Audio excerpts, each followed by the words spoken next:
Well, you are looking at my home, an old ambulance, and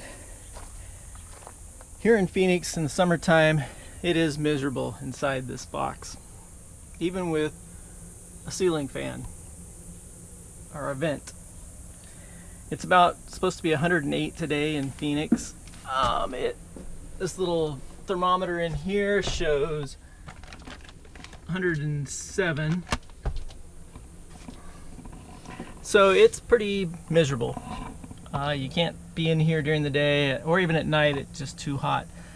So I'm going to try something different. I know some people put air conditioning units on the roof of their RVs and vans or in a window, but that takes a lot of power, and eventually I want to get this van completely, off-grid type situation with solar or a generator and a good battery bank. So I want to use something to cool the inside that does not require a lot of energy. And here in Phoenix or here in Arizona, it's not a lot of humidity. It's pretty dry. So I'm going to try an evaporative cooler. This is a portable one. It's a small one, but it should be able to cool the inside. Now, some of the specs on this: 1,300 cubic feet per minute, cooling area 500 square feet, 4.8 gallons of water. It's a 2-speed. It also has a fan function, and it's not very tall. It's in the box right now, but it's about 28 inches high, and the weight is 16 pounds. You can manually fill water. You can hook up a hose if you're someplace where you can do that. And it's got a handle on the top, a water level display, and wheels that you can put on the bottom if you wish. So I am going to set this up. This is something you can buy at most hardware stores or online. This one came from Amazon, and I'm going to set it up, get it running, and see if I can cool the interior from the 107 degrees it is right now.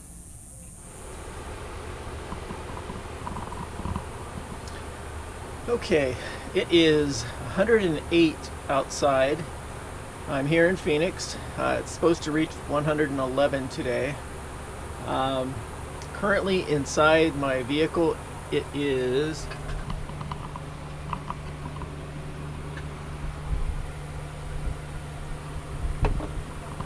right around 88 degrees, and I've got the evaporative cooler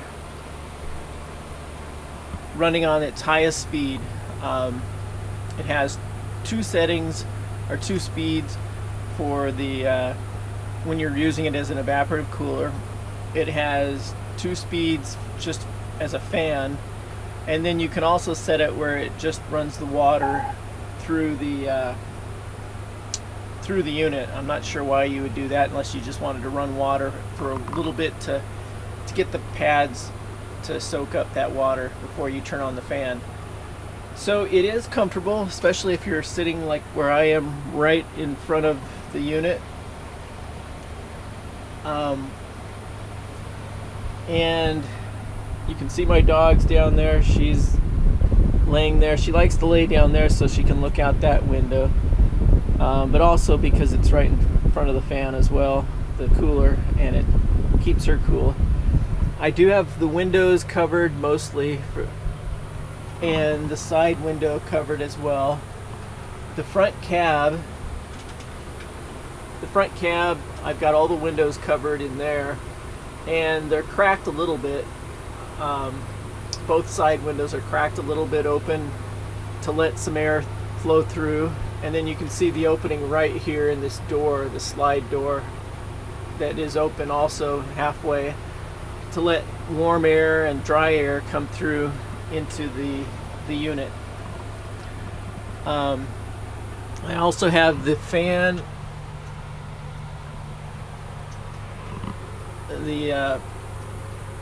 fan up there, the max fan, blowing at about 20% actually it's not blowing down, but it's sucking air out, and that's just also to create more of an airflow in here. Let the hot air that might have built up there, you know, suck it out. So it's comfortable. 88 degrees, you know, in Phoenix is nice. It was cooler, of course, earlier, but as the day warms up, you know, the interior will also warm up a little bit as well. So it seems like right now it's cooling at about 20 degrees cooler than the outside air, the outside temperature. Now, some of the drawbacks, of course, with an evaporative cooler are that you have to have water. So unless you have a hose hooked up to this, which you can on the side of it, but if you're in a vehicle like this, there's really no way to run a hose from a, you know, from a water spigot. So I instead have to just keep checking the little level down here and make sure I have enough water. So that's one drawback of an evaporative cooler compared to a, you know, regular air conditioning unit you might put on the roof or on a window, maybe one of those portable air conditioning units. Those you don't have to, you know, watch the water level. Another drawback, of course, is it makes the air a little more humid, which isn't that big of a deal, and here in Phoenix because it's pretty dry. But it does add a lot of moisture to the air. I kind of like it, as long as it's cool moisture. And that's you know, also you have to make sure you're in a climate that is dry to use an evaporative cooler. They don't work too well where it's really humid. So that's really you know, the water, the humidity, those are the big drawbacks. Of course, right now I've got it hooked up to shore power, but this unit is a small unit. It doesn't draw a lot as far as electricity or wattage. So once I have a good solar system set up, you know, on the roof and the battery banks and everything, I probably can run this off solar. I think it does use quite a bit less electricity than a regular air conditioner that has the, you know, the fan, the compressor motor and all that running. So I'm pretty pleased with it. It's when I'm not using it, I'll be able to kind of turn it to the side and put it up against the side here, just below the hats there.